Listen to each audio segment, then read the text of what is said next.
I found out why my neighbor kept leaving his porch light on every single night.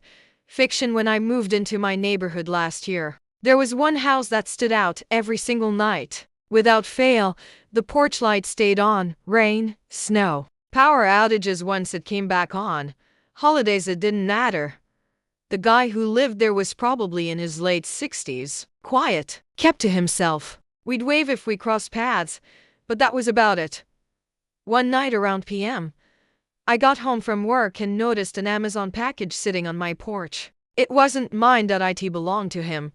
I figured I'd walk it over. When I knocked, he opened the door almost immediately, like he'd been awake waiting. He smiled and thanked me, then looked past me toward my house. "You work late?" I said, "Yeah, usually." He nodded. "Drive safe." That was the entire conversation.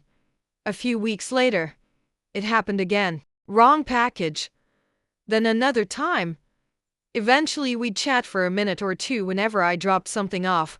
He never invited me inside, but he always seemed genuinely happy to have someone knock. One evening I finally asked him why he never turned off his porch light. He got quiet. Then he said, "My wife used to leave it on whenever I worked nights." I figured he was about to tell me it became a habit after she passed away. Instead, he said something I wasn't expecting. "She has Alzheimer's."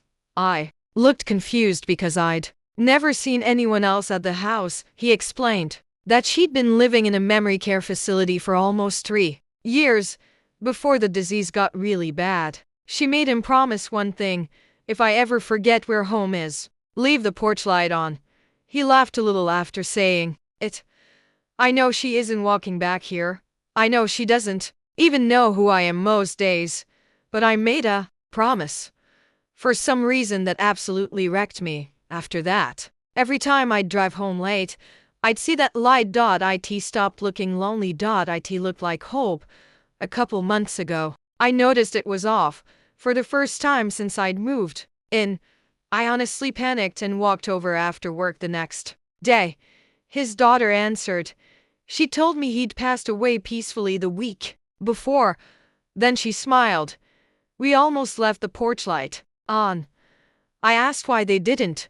She looked back toward the hallway and said, "Because Mom passed away 2 days after him." Apparently, she had no idea he was gone. The staff at her care home said she spent most of that morning asking when she could go home. I've never been a superstitious person, but now, every time I pull into my driveway late at night, I catch myself looking at that dark porch. And every single time, I wish I could see that light one more time.